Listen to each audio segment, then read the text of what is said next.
João, o suplício do Cristo com ardor, Joana a imagem beijava, Casimir della Vigne. Estamos a 30 de maio de 1431. O drama toca ao desenlace. São 8 horas da manhã. Todos os sinos da grande cidade normanda dobram lugubremente. É o dobre fúnebre, o dobre afinados. Anunciam a Joana que sua última hora soara. Ai de mim, exclama ela chorando. Tratam-me horrível e cruelmente. É preciso até que meu corpo, intacto e puro, jamais conspurcado, seja hoje consumido e reduzido a cinzas. Ah, preferia que me decapitassem 7 vezes a ser assim queimada. Oh, invoco a Deus por testemunha das grandes ofensas que me fazem. Impressiona cruciantemente a ideia do suplício do fogo. Pensa nas chamas que se alteiam, na morte que se aproxima lentamente, na prolongada agonia de um ser vivo a sentir as mordeduras ardentes que lhe devoram as carnes. Tal gênero de morte era destinado aos piores criminosos. E, no entanto, vai sofrê-la Joana, a virgem inocente. Joana, a libertadora de um povo. Isto põe a nu a baixeza de seus inimigos, daqueles que ela tantas vezes vencera. Em lugar de lhe renderem a coragem, ao gênio, as homenagens que os soldados civilizados dispensam aos adversários que a má sorte lhes faz cair nas mãos, os ingleses reservam para Joana, depois dos mais atrozes maus tratos, ignominioso fim. Seu corpo será consumido e suas cinzas lançadas ao Sena. Não lhe permitirão repousar num túmulo onde os que a amaram possam ir chorar, depositar flores, praticar o tocante culto da saudade. Fazem-na entrar na carreta sinistra e a tétrica procissão se encaminha para o local do suplício. 800 soldados ingleses a escoltam. Imensa multidão consternada se comprime para vê-la passar. O cortejo desemboca na rua Écuyères, na praça do Vieux-Marché, onde se erguem 3 palanques. Os prelados e oficiais tomam lugar em 2 deles. O cardeal de Winchester, revestido da púrpura romana, ocupa seu trono. Lá estão também o bispo de Beauvais e a de Bolonha, todos os juízes e os capitães ingleses. Entre os palanques avulta a fogueira, de aterradora altura. É um monte de lenha dominando toda a praça. Querem que o suplício seja longo, a fim de que a Virgem, vencida pela dor, grite implorando graça, renegue de sua missão e de suas vozes. Leem o libelo acusatório composto de 70 artigos, nos quais se acumulou tudo quanto o ódio mais venenoso pode imaginar para desnaturar os fatos, iludir a opinião e fazer da vítima um objeto de horror. Joana se ajoelha. Nesse solene momento, em presença da morte que avizinha, sua alma se despreende das sombras terrenas e entrevê os esplendores eternos. Ora, em voz alta, profere uma prece extensa e fervorosa. Perdoa a todos, a seus inimigos, a seus algozes.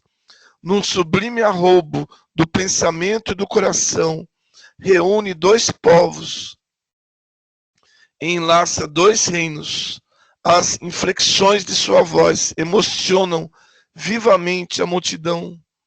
De 10.000 peitos ofegantes rebentam os soluços, os próprios juízes, tigres de feições humanas, Cauchon, Winchester, todos choram. Pouco lhes dura, porém, a emoção. O cardeal faz um aceno e Joana é amarrada por fios de ferro ao poste fatal. Passam-lhe à volta do pescoço pesada gorilha. Ela então se dirige a Isambard de Lapierre e diz: eu vos peço, ide buscar-me a cruz da igreja mais próxima. Quero tê-la erguida bem de frente de meus olhos, até ao último instante. Quando lhe apresentam a cruz, cobre-a de beijos e de pranto, no momento em que vai morrer de uma morte horrível, abandonada por todos. Quer ter diante de si a imagem desse outro supliciado que lá nos confins do Oriente, no cume de um monte, deu a vida em holocausto à verdade. Naqueles minutos graves, a heroína revê toda a sua vida, curta, mas brilhante. Evoca a lembrança dos entes que ama. Recorda os dias serenos da sua infância em Dom-Remy. O semblante meigo de sua mãe, a fisionomia austera do velho pai e as companheiras de sua meninice, Alviette e Mangette, seu tio Durand Lachart, que acompanhou a Vancoulers, e finalmente os homens dedicados que lhe fizeram companhia até Chinon. Numa visão rápida, passa em revista as campanhas do Liger, os gloriosos combates de Orleans, de Jargeau, de Pataí, escuta as fanfarras guerreiras e os gritos de alegria de multidão em delírio. Revê, ouve tudo isso na hora derradeira. Quis, por essa forma, num como supremo abraço, dizer o adeus final a todas aquelas coisas, a todos aqueles entes amados. Não tendo nenhum deles diante da vista, concretizou na imagem do Cristo crucificado suas lembranças, suas ternuras. Dirigiu-lhe o adeus que assim dizia a vida, nos extremos anseios de seu coração despedaçado. Os carrascos põem fogo à lenha e turbilhões de fumaça se enovelam no ar. A chama cresce, corre, serpeia por entre as pilhas de madeira. O bispo de Beauvoir acerca-se da fogueira e grita-lhe: abjura! Ao que Joana, já envolvida num círculo de fogo, responde: bispo, morro por vossa causa. Apelo do vosso julgamento para Deus. As labaredas rubras, ardentes, sobem mais e lambem-lhe o corpo virginal. Suas roupas fumegam, eila que se torce nas ataduras de ferro. Alguns minutos depois, em voz estridente, lança a multidão silenciosa, aterrorizada, essas retumbantes palavras: sim.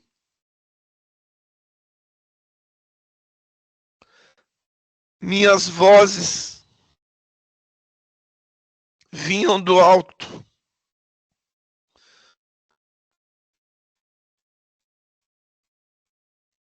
Minhas vozes não me enganaram.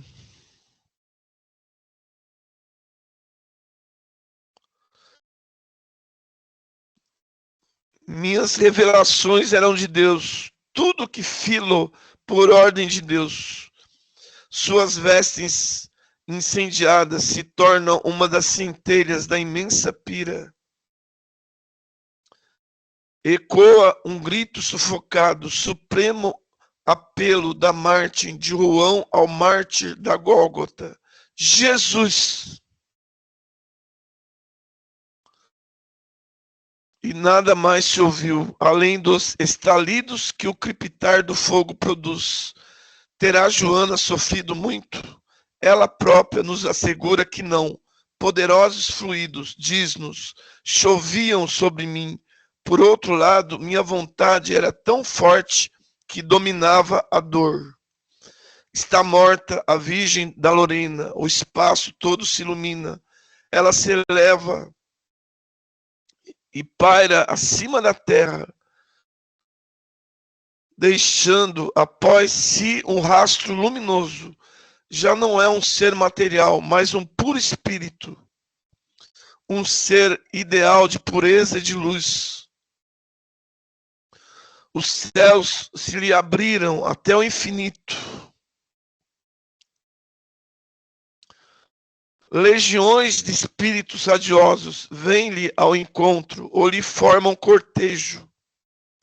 E o hino do triunfo, o coro celestial da boa-vinda repercute nos espaços siderais. Salve, salve aquela que o martírio coroou.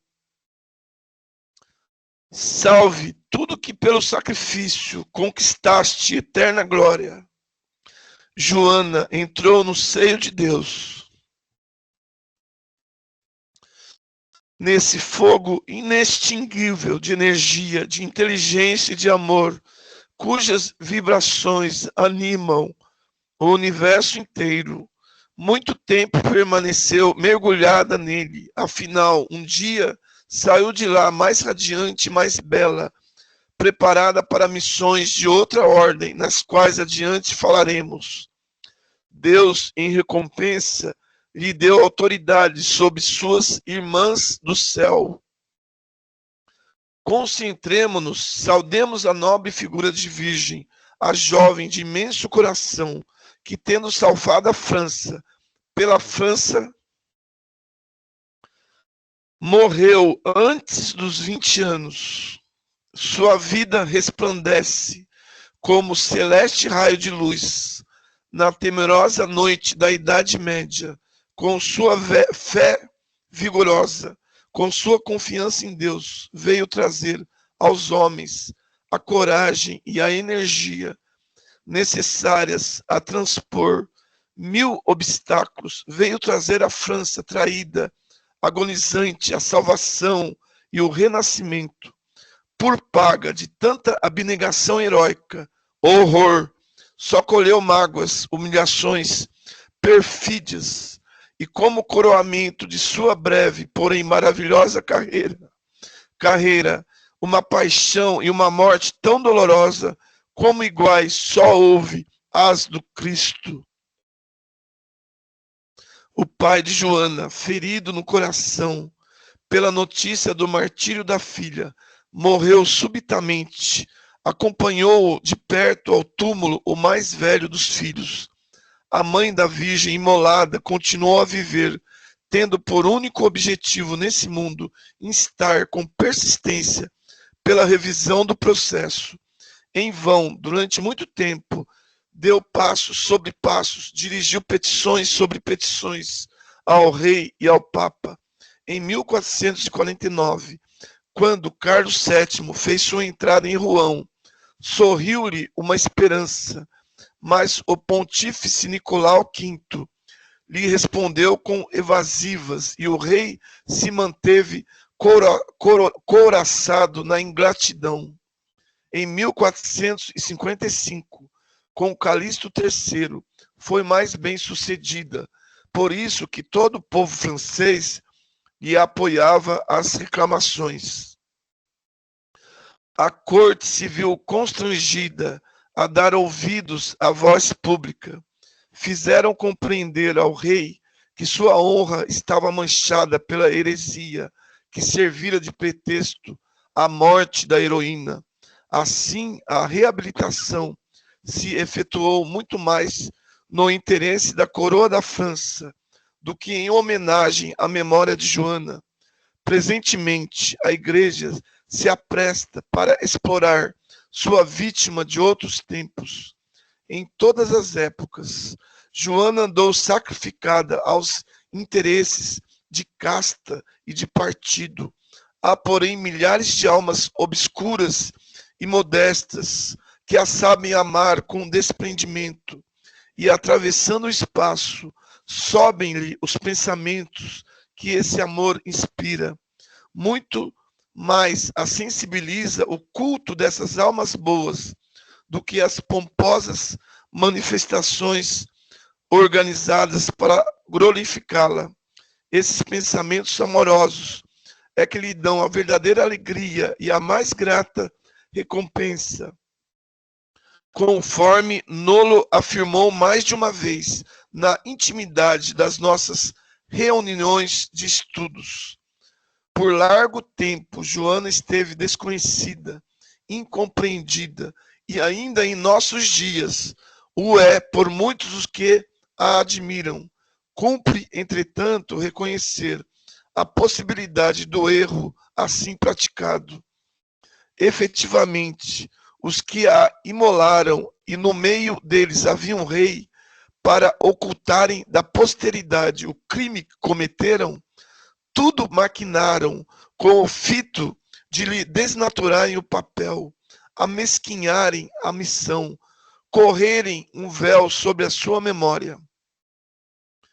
Obedecendo a esse intuito é que destruíram o registro dos inquéritos de Poitiers, que falsificaram Dilo Quicherate certos documentos do processo de Rouen, que tomaram os depoimentos prestados no de reabilitação, com a preocupação constante de não arranharem altas suscetibilidades.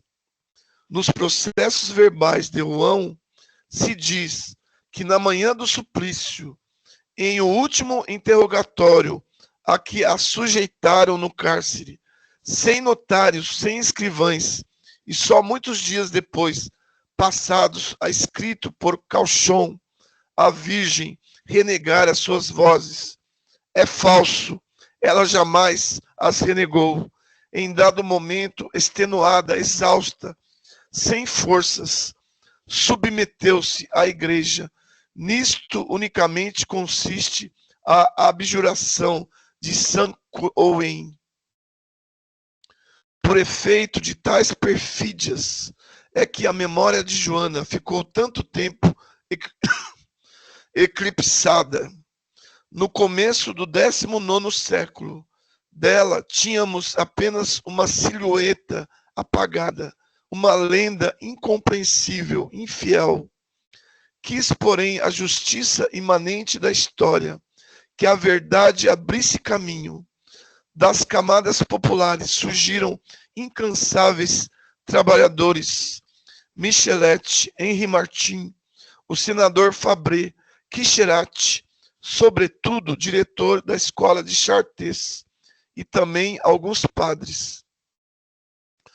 Todos esses obreiros conscienciosos escrutaram os pergaminhos amarelecidos, esquadrinharam as bibliotecas poeirentas, descobriram-se muitos documentos ignorados, encontrou-se nas ordenações reais do tempo, nas crônicas de Saint-Denis, num acervo enorme de arquivos depositados na biblioteca de Chartres, nas contas de despesas das boas cidades, a revelação de fatos que realçam a heroína.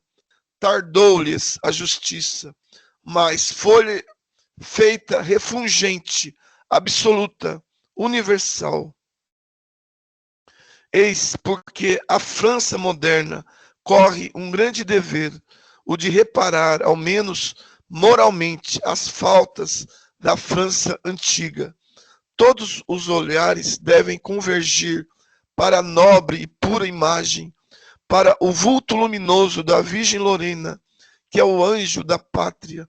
É preciso que todos os filhos da França gravem no pensamento e no coração a lembrança da que o céu nos enviou na hora dos desastres e dos cataclismos.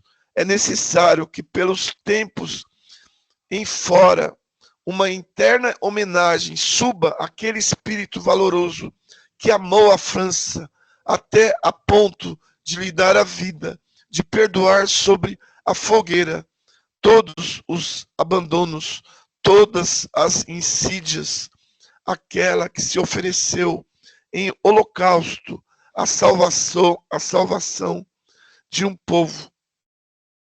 Imenso alcance teve o sacrifício de Joana d'Arc. Em política, como deixaremos firmados na segunda parte desse volume, produziu a unidade da França. Antes dela, éramos apenas um país desmantelado, esfacelado pelas facções. Depois dela, houve uma França. Joana entrou resolutamente no braseiro e, expirando ao mesmo tempo em que sua alma se evolava para o além, dali saía a unidade nacional. Toda obra de salvação se realiza por meio de sacrifício. Quanto maior é este, mais soberba e imponente a obra. Toda missão redentora tem como coroação e remate o martírio. É a grande lei da história. Assim foi com Joana, assim foi com Cristo. Por isso, sua vida traz o cunho da mão divina. Deus, o soberano artista, se revela nessa vida por traços inconfundíveis e sublimes. O sacrifício de Joana teve ainda um alcance maior, o de ficar sendo um ensinamento e um exemplo para as gerações, para os séculos vindouros.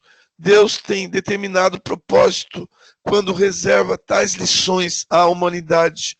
Para as grandes personalidades dos mártires é que se volverão os pensamentos dos que sofrem, dos que vergam ao peso das provações. São outros tantos focos de energia, de beleza moral, ao calor das quais virão aquecer-se as almas enrelegadas pelo frio da adversidade. Através dos séculos, elas projetam uma cauda luminosa, uma espécie de esteira que nos atrai e nos arrasta para as regiões rutilantes. Esses entes passaram pela terra para nos fazerem adivinhar o outro mundo.